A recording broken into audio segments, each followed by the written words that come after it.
Hi guys, this is Pranav. आज मैं लेकर आया हूँ आपके लिए ऑर्गेनिक केमिस्ट्री में जीओसी का लेक्चर नंबर 2। बच्चों, लेक्चर नंबर 1 में हमने कवर किया था। मैंने वहाँ आपको बताया था कि इलेक्ट्रॉन्स के मूवमेंट के कारण किस तरीके से इफ़ेक्ट जनरेट होता है, जिसे हम लोग बोलते हैं इलेक्ट्रॉनिक इफ़ेक्ट। और ये इलेक्ट्रॉनिक इफ़ेक्ट 4 तरह के होते हैं। कौन से थे? इंडक्टिव इफ़ेक्ट, मेसोमेरिक या फिर रेजोनेंस इफ़ेक्ट, हाइपर कॉन्जुगेशन और इलेक्ट्रोमेरिक इफ़ेक्ट। ये चारों इफ़ेक्ट कब और कैसे जनरेट होते हैं, इसके बारे में हम लोग बात कर चुके हैं लेक्चर नंबर 1 में। अगर आपने नहीं देखा है लेक्चर, तो मैं रिकमेंड करूँगा कि आप यूट्यूब पे सर्च करें chemistry express GOC lecture number 1 और आप उसे ज़रूर देखें। बच्चों, आज के इस लेक्चर में हम लोग कवर करने वाले हैं इंडक्टिव इफ़ेक्ट। बच्चों, ये इफ़ेक्ट इंडक्टिव इफ़ेक्ट जो है तो ये छोटा सा टॉपिक, लेकिन हम लोग इसे एकदम बेसिक लेवल से शुरू करेंगे और एक्सट्रीम लेवल तक लेकर चलेंगे, जिससे आपके छोटे से छोटे डाउट भी क्लियर हो जाए। आप बोर्ड, जेईई, नीट, आप किसी के भी क्वेश्चंस आप सॉल्व करो तो आपके स्मूथली क्वेश्चंस बने। इसलिए थोड़ा सा लेक्चर लेंदी हो सकता है, इसलिए मैंने इसे क्या किया, 2 पार्ट में ब्रेक किया है। इंडक्टिव इफेक्ट का पार्ट 1 और पार्ट 2। आज होगा इंडक्टिव इफेक्ट का पार्ट 1। और आज के इस लेक्चर में हम लोग कवर करेंगे इंडक्टिव इफेक्ट है क्या, इसके बारे में बात करेंगे। टाइप्स ऑफ इंडक्टिव इफेक्ट, ये कितने टाइप्स के होते हैं, और इसके ऑर्डर, इंडक्टिव इफेक्ट को याद करने की एक ट्रिक बताऊंगा मैं आपको। इसके ऑर्डर को याद करने की ट्रिक बताऊंगा जो आपको बहुत ही ज़्यादा हेल्प करने वाली है क्वेश्चंस को सॉल्व करने में। तो चलिए शुरू करते हैं आज का लेक्चर, इंडक्टिव इफेक्ट। हेडिंग डालें इंडक्टिव इफेक्ट। बच्चों, इंडक्टिव इफेक्ट है क्या, इसकी छोटी सी डेफिनेशन क्या होगी, देख लेते हैं। Inductive effect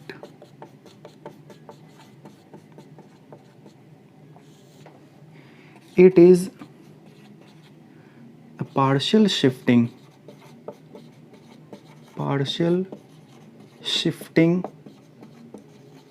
of sigma electrons towards more electronegative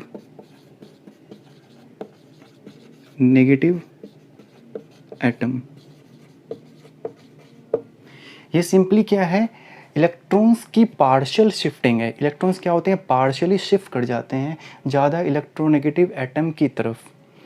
इसको एक एग्जांपल समझते हैं। सपोज करो अपने पास एक ऑर्गेनिक कंपाउंड है, मैंने लिया, ये 3 कार्बन्स हैं और ये एक कोई एटम है। अगर मैं बोलूँ if electronegativity of A is greater than electronegativity of carbon, अगर ए की इलेक्ट्रोनेगेटिविटी कार्बन से ज़्यादा है तो क्या होगा। यहाँ पे देखो, कार्बन और ए के बीच एक सिग्मा बॉन्ड है, तो मतलब दोनों ने एक इलेक्ट्रॉन शेयर किए होंगे, तो इलेक्ट्रॉन्स मैंने बीच में लगा दिए, ठीक है। अगर ए की इलेक्ट्रोनेगेटिविटी कार्बन से ज़्यादा है तो ए क्या करेगा, दोनों इलेक्ट्रॉन्स को अपनी तरफ पुल करेगा। ये चाहेगा दोनों इलेक्ट्रॉन्स मेरी तरफ आ जाएं, तो क्या होगा, इलेक्ट्रोनेगेटिविटी का बेनिफिट उठाएगा ये, और इलेक्ट्रॉन्स क्या हो जाएंगे, थोड़े से इसकी तरफ शिफ्ट हो जाएंगे। पार्शियली शिफ्टिंग इसको बोलते हैं, ये पार्शियली शिफ्ट हो जाएंगे। अब देखो यहाँ पे पार्शियली शिफ्ट होने के कारण क्या होगा, इलेक्ट्रॉन्स दोनों एक के करीब आ गए हैं, तो इस पर आएगा एक पार्शियली चार्ज, माइनस चार्ज, और इलेक्ट्रॉन्स इस कार्बन से दूर हो गए हैं, तो इस पर आएगा पार्शियली पॉजिटिव चार्ज। और बच्चों, यही है इंडक्टिव इफेक्ट। यहाँ पे क्या हुआ, शिफ्टिंग हुई है किसकी, सिग्मा इलेक्ट्रॉन्स की। ध्यान देना हमें, क्या सिग्मा इलेक्ट्रॉन्स की शिफ्टिंग होगी, किधर होगी, ज़्यादा इलेक्ट्रोनेगेटिव एटम की तरफ। अगर मान लो मैं दूसरा एग्जांपल लूँ, अपने पास मान लो ये एक कंपाउंड है, अगर मैं इसमें बोलूँ if electronegativity of carbon is greater than electronegativity of B, अगर कार्बन की इलेक्ट्रोनेगेटिविटी बी से ज़्यादा है तो क्या होगा, पहले तो इलेक्ट्रॉन्स की शेयरिंग से ये बॉन्ड जो बना है, दोनों इलेक्ट्रॉन्स बीच में होंगे, कार्बन और बी के बीच में होंगे, ठीक है। अगर कार्बन की इलेक्ट्रोनेगेटिविटी बी से ज़्यादा है तो क्या होगा, दोनों इलेक्ट्रॉन्स कार्बन की तरफ शिफ्ट हो जाएंगे थोड़े से, ये हो गए थोड़े से शिफ्टेड। इसके कारण क्या होगा, इस पे आएगा अब पार्शली नेगेटिव चार्ज, इस पे पार्शली पॉजिटिव चार्ज, जिससे इलेक्ट्रॉन्स दूर जाएंगे उस पर पार्शली पॉजिटिव चार्ज, और जिसके करीब जाएंगे उस पर पार्शली नेगेटिव चार्ज। अगर ये शिफ्टिंग बिल्कुल शिफ्टिंग नहीं होती, सॉरी, अगर यहाँ पे ट्रांसफ़र होता है, दोनों इलेक्ट्रॉन्स अगर इसके पास ही आ जाते तो हम लोग फुल चार्ज देते हैं। ये अभी शिफ्टिंग थोड़ी सी हुई है इसलिए थोड़ा सा चार्ज आएगा, जिसको हम लोग बोलते हैं पार्शियल चार्ज। ठीक है, ये तो हो गई बात इसकी। तो अब कुछ पॉइंट्स हम लोग इसमें नोट कर लेते हैं। Due to the partial shifting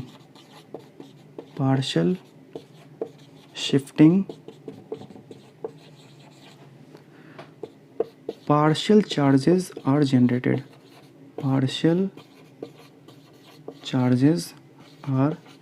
generated ये मैंने आपको समझा ही दिया कि इलेक्ट्रॉन्स की पार्शियल शिफ्टिंग के कारण पार्शियल चार्ज क्या होते हैं, जनरेट होते हैं। ठीक है, नेक्स्ट पॉइंट। अब बच्चों देखो यहाँ पे आप इस केस को कंसीडर करो। यहाँ मैंने क्या बताया है, इलेक्ट्रोनेगेटिविटी ए की ज़्यादा है कार्बन से। तो ये बताओ, अगर ए की इलेक्ट्रोनेगेटिविटी कार्बन से आज ज़्यादा है तो कल भी ज़्यादा होगी, परसों भी ज़्यादा होगी और फ्यूचर में हमेशा ज़्यादा ही होगी। ऐसा तो होगा नहीं कि ए की इलेक्ट्रोनेगेटिविटी आज ज़्यादा है तो कल कम हो जाएगी, है ना। कहने का मतलब क्या है, अगर एक बार इलेक्ट्रॉन ए की तरफ शिफ्ट हो गए तो हमेशा शिफ्टेड ही रहेंगे। मतलब इलेक्ट्रॉन्स की शिफ्टिंग कैसी हुई है, परमानेंट हुई है। तो बोल सकते हैं कि inductive effect is a permanent effect. लिख लेते हैं इस पॉइंट को। Shifting of electron is permanent, so inductive effect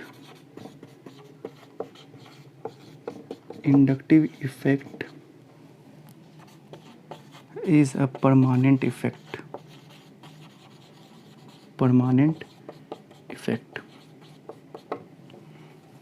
यहाँ से क्वेश्चन तो बन सकता है कि कोई पूछे अगर इंडक्टिव इफेक्ट परमानेंट इफेक्ट क्यों होता है, तो हम लोग बोल पाएंगे कि क्योंकि इसमें इलेक्ट्रॉन्स की जो शिफ्टिंग होती है वो परमानेंट होती है। ठीक है, नेक्स्ट पॉइंट पे आते हैं हम लोग। यहीं पे लिख लेता हूँ मैं। देखो आपने पढ़ा होगा फिजिक्स में,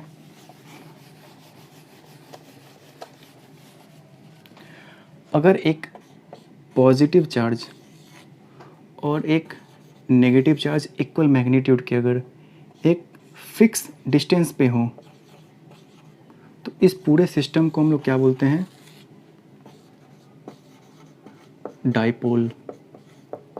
उसी तरह इस कंपाउंड में कार्बन और ए के बीच में एक फिक्स डिस्टेंस है, ए पे नेगेटिव चार्ज है और कार्बन पे पॉजिटिव चार्ज है। तो हम लोग बोल सकते हैं यहाँ पे एक डाइपोल की तरह कुछ जनरेट हुआ है ना। इस पॉइंट को हम लोग लिख लेते हैं। इट बिहेव्स लाइक अ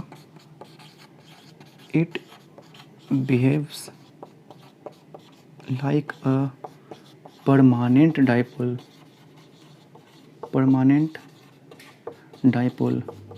ये परमानेंट मैंने क्यों वर्ड यूज़ किया आपको समझ आ ही गया होगा, क्योंकि शिफ्टिंग इलेक्ट्रॉन्स की परमानेंट है, इसलिए चार्ज जो यहाँ पे आए हैं वो भी परमानेंट ही होंगे, है ना। Next point.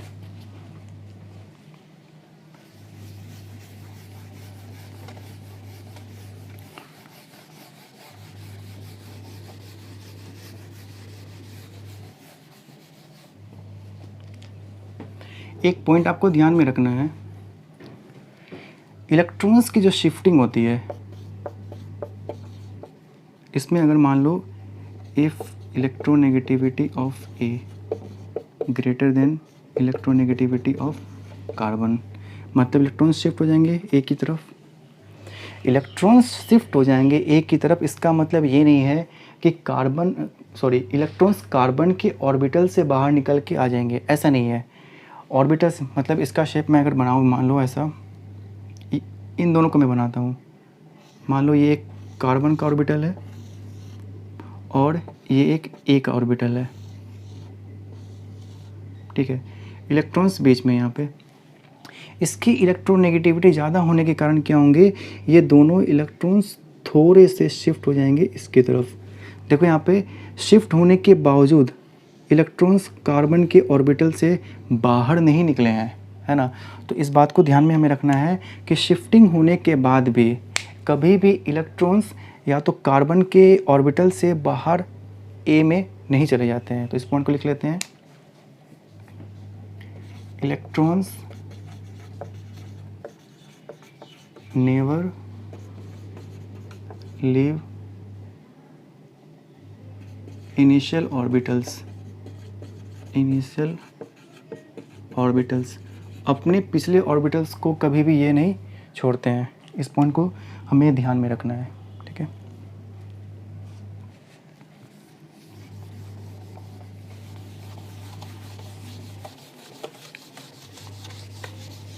नेक्स्ट पॉइंट,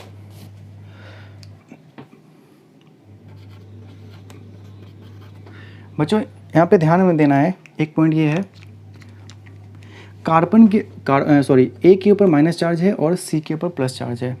अब देखो यहाँ पे जो चार्ज होते हैं वो हमेशा बोझ की तरह होते हैं या भार की तरह होते हैं, मतलब हेडेक होते हैं। जो एटम्स या ग्रुप्स होते हैं वो हमेशा इलेक्ट्रॉन्स का लेन देन करना चाहते हैं, लेकिन कभी भी वो चार्ज नहीं चाहते हैं। वो कभी नहीं चाहते कि चार्ज हमारे पास आए। तो ऐसे में क्या होता है, सपोज़ करो आपको बता रहा हूँ मैं, कोई एक इंसान है जिसको कोई प्रॉब्लम है, तो दुख है, तो वो दुख को क्या करेगा, बांट कर हल्का कर सकता है। उसी तरह जो चार्ज हैं वो भी बिल्कुल भार है, बोझ है। तो इसको हल्का करने के लिए एटम्स या ग्रुप्स क्या करते हैं, उसको शेयर करते हैं, चार्ज को शेयर करते हैं, जिससे क्या होगा, हल्के हो जाएंगे ये। अब देखो यहाँ पे ए के पास तो कोई और एटम या ग्रुप नहीं है, तो ये चार्ज तो शेयर नहीं कर पाएगा। लेकिन इस कार्बन के पास और भी कार्बन्स हैं, तो ये प्लस चार्ज को एक दूसरे को शेयर कर सकता है ना। तो क्या होगा, यहाँ जो इलेक्ट्रॉन्स, इसके जो इलेक्ट्रॉन्स इसकी तरफ शिफ्ट हुए हैं, तो ये क्या करेगा, इसके इलेक्ट्रॉन्स को अपनी तरफ पुल करेगा, पूरा जोर लगाएगा और थोड़े से शिफ्टिंग इधर हो जाएगी, जिसके कारण इस पे आएगा पार्शियली पॉजिटिव चार्ज। उसी तरह ये क्या करेगा, ये भी इसके कार्बन को इलेक्ट्रॉन्स को पुल करेगा, इस पे आ जाएगा थोड़ा सा पॉजिटिव चार्ज। अब देखो यहाँ पे क्या होगा, ये सभी चार्ज हैं लेकिन इनमें मैग्नीट्यूड्स का अंतर होगा, मतलब ये चार्ज इससे ज़्यादा होगा और ये इससे ज़्यादा होगा। इसी तरह हम लोग बोल सकते हैं कि चार्ज की इंटेंसिटी जो है वो डिस्टेंस बढ़ने के कारण क्या होगी, घटती जाएगी। तो हम लोग बोल सकते हैं intensity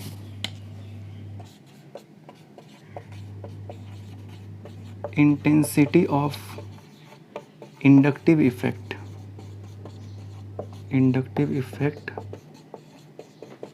inversely proportional to distance. Distance के साथ क्या होता है, इंडक्टिव इफेक्ट की इंटेंसिटी क्या होती है, घटती है। इस पॉइंट को हमें ध्यान रखना है। और यहाँ पे एक और बात बता देता हूँ मैं, ये चार्जेस जो होते हैं अप टू 3 कार्बन, 3 से 4 कार्बन तक ही वैलिड है, उसके आगे ये हमें नेगलेक्ट करने होते हैं। तो लिख सकते हैं हम लोग, it is valid up to 3rd atom. ये 3rd एटम तक ही वैलिड है। अगर इसके आगे मैं और भी कार्बन्स लगा दूं तो इसका मतलब ये नहीं है कि इसके ऊपर हम चार्ज लगाते जाएंगे, बस इसके आगे क्या हो जाएगा, चार्ज खत्म हो जाएगा, ठीक है।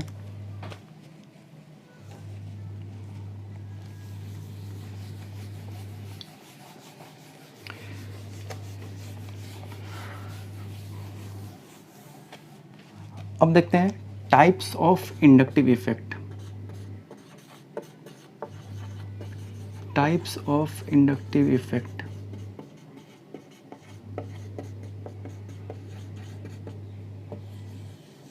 बच्चों इंडक्टिव इफेक्ट 2 टाइप्स के होते हैं। कौन से होते हैं, जिसे हम लोग बोलते हैं आई इफेक्ट, ये 2 तरह के होते हैं, plus I effect and second one is minus I effect. Plus I effect और एक माइनस आई इफेक्ट। अब क्या है ये प्लस आई इफेक्ट और माइनस आई इफेक्ट, देखते हैं। सपोज करो अपने पिछले एग्जांपल पे ही हम लोग आते हैं। If electronegativity of A is greater than electronegativity of C. अगर ए की इलेक्ट्रोनेगेटिविटी कार्बन से ज़्यादा है तो क्या होगा, इलेक्ट्रॉन शिफ्ट हो जाएंगे ए की तरफ, इस पे पार्शली नेगेटिव चार्ज, इस पे पार्शली पॉजिटिव चार्ज। अब देखो क्या होगा, इलेक्ट्रोनेगेटिविटी ज़्यादा होने के कारण ये क्या करेगा, इलेक्ट्रॉन्स को पुल करेगा, है ना। तो इसे हम लोग क्या बोलेंगे, ए को हम लोग बोलेंगे electron with drawing group, electron को विड्रॉ करने वाला ग्रुप है ना। और यहाँ पे ये कौन सा इफेक्ट लगा रहा है, ये लगा रहा है माइनस आई इफेक्ट। क्यों इसे बोलेंगे माइनस आई इफेक्ट, क्योंकि ये इलेक्ट्रॉन्स को पुल कर रहा है। मतलब वैसे एटम या ग्रुप जो इलेक्ट्रॉन्स को अपनी तरफ पुल करते हैं, हम लोग क्या बोलेंगे उसे, इलेक्ट्रॉन विड्रॉइंग ग्रुप। और उस इफ़ेक्ट को हम लोग क्या बोलेंगे, माइनस आई इफेक्ट। और इस एटम या ग्रुप को क्या बोलेंगे, माइनस आई ग्रुप। इसे हम लोग बोलेंगे माइनस आई ग्रुप, ठीक है। उसी तरह अगर सेकेंड एग्जांपल में लूँ, if electronegativity of C carbon is greater than electronegativity of B, तो क्या होगा, कार्बन की इलेक्ट्रोनेगेटिविटी बी से ज़्यादा है तो कार्बन क्या करेगा, इलेक्ट्रॉन्स को अपनी तरफ पुल कर लेगा, जिसके कारण इस पे पार्शली नेगेटिव चार्ज, इस पे पार्शली पॉजिटिव चार्ज आ गया, ठीक है। ऐसे केस में हम लोग क्या बोल सकते हैं, बी ने इलेक्ट्रॉन्स क्या किए, दे दिए, या फिर बोल सकते हैं कार्बन चेन ने इलेक्ट्रॉन्स क्या किए, अपनी तरफ पुल कर लिए हैं। अब यहाँ पे बच्चों ध्यान देने वाली बात क्या है, जो कार्बन चेन से एटम या ग्रुप जुड़े हुए होंगे हमेशा उनका इफ़ेक्ट देखते हैं, कार्बन चेन का इफ़ेक्ट हम कभी नहीं कंसिडर करेंगे, ठीक है। तो इस कार्बन चेन को छोड़कर जो एटम या ग्रुप बचा हुआ है हमें उसके अकॉर्डिंग चलना होगा। यहाँ पे बी ने क्या किया, इलेक्ट्रॉन्स शेयर किए हैं, इलेक्ट्रॉन्स दिए हैं इस कार्बन चेन को, तो यहाँ पे हम लोग क्या बोलेंगे, बी को electron donating group, electron donate करने वाले ग्रुप है, ठीक है। और ये कौन सा इफेक्ट लगाएगा, ये प्लस आई इफेक्ट लगाएगा। वैसे एटम या ग्रुप जो इलेक्ट्रॉन डोनेट करते हो, ठीक है, उसे हम लोग बोलते हैं इलेक्ट्रॉन डोनेटिंग ग्रुप, और वो जो इफेक्ट लगाते हैं उसे हम लोग बोलते हैं प्लस आई इफेक्ट। और इस ग्रुप को हम लोग क्या बोलेंगे, प्लस आई ग्रुप। अब ये याद कैसे रखना है, कन्फ्यूज़ हो सकते हैं इसमें आप कि सर किस ग्रुप को हम लोग प्लस आई माइनस आई बोलेंगे।